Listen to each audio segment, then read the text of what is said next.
The whole world is shocked by a terror attack in New Zealand this morning.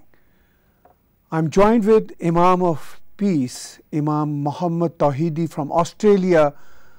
Imam of Peace, what is your take on this horrible terror attack? Greetings and thank you very much for having me on your show.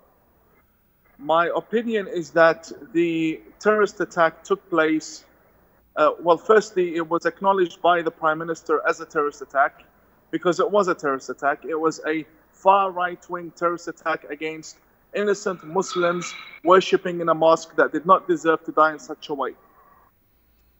Do you think that this attack is a result of Islamophobia? Well, I personally do not believe in Islamophobia. However, I do believe that there are many conspiracies going around promoted by right-wing fanatics that basically says do not accept all Muslims whatsoever. So basically there's a notion that says Muslims who are peaceful like myself and yourself are all equal to ISIS.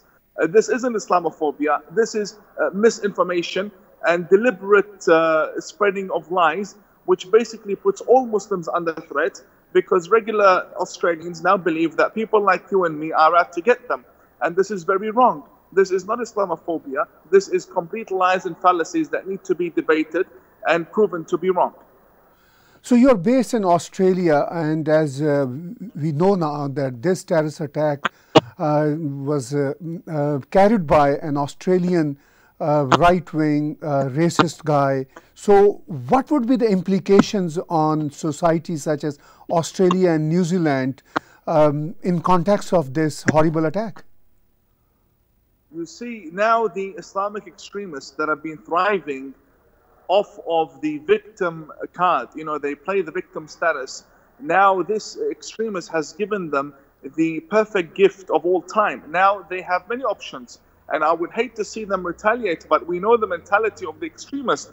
They can retaliate, or they can, you know, now we have corrupt politicians that will use this against the moderate Muslims and also against the regular Australians who are completely innocent.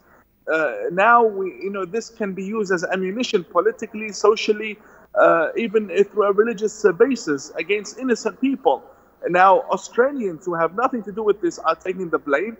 And the regular Muslims such as myself are being endangered because people think that we are all ISIS. So the implications are serious on all levels, in my opinion.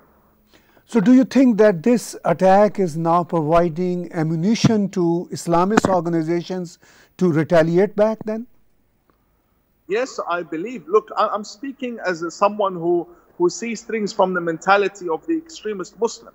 Extremists now believe that they have many options. They can retaliate in a violent way, or, you know, hopefully they don't, because now it's disgusting. Now, literally today, I have been receiving phone calls from intelligence services around the world, worried that a retaliation will happen in America, retaliation could happen in Canada, retaliation could happen around the world, and we don't want to see that.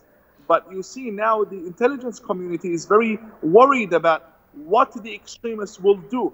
Several mosques have been attacked. Tens of people have been killed. What will the extremists do? We don't want to see them attacking churches or attacking synagogues or attacking whatever. We don't want to see any violence, but we just don't know what the options are at the moment. As you and I condemn this terror attack that happened in New Zealand, but on the other hand, we see over social media, Islamist organizations are calling this incident as an isolated incident. They are not associating this with the chain of terror incidences done by ISIS, done by Al-Qaeda.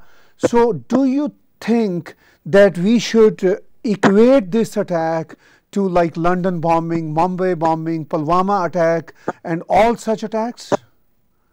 Correct, yes. All hate is hate. All terrorism is terrorism.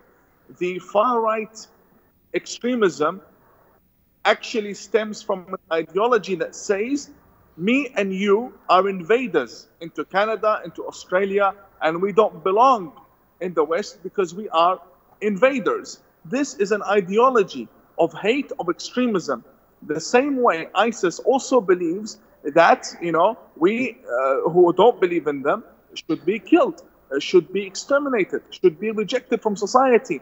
The far-right ideology is equal to, their hate is equal to the hate of ISIS and the hate of Al-Qaeda. Same thing, because both of them lead to terrorism. And we need to take a look at these things from a national security perspective, that these guys threaten national security in the same and equal way, and they should both be condemned and rejected.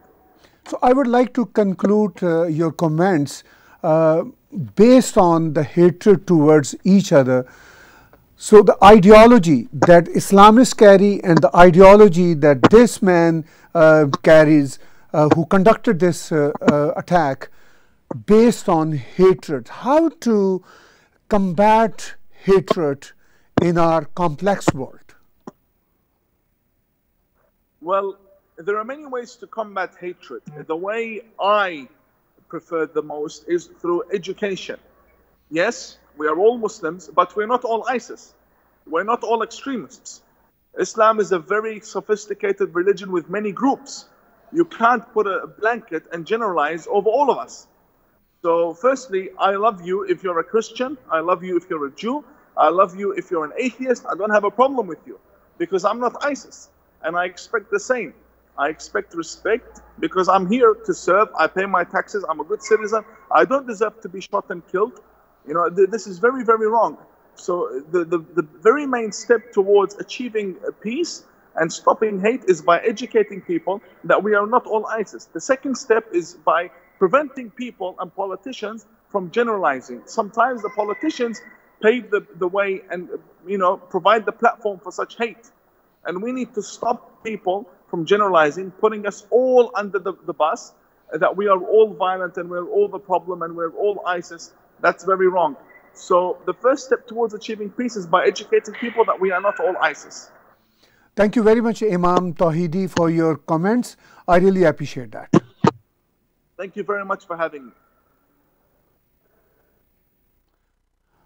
You were watching TAG TV News and Views, and we were joined with ImamTawhidi, who was expressing his views over growing hatred towards each other, sadly and unfortunately.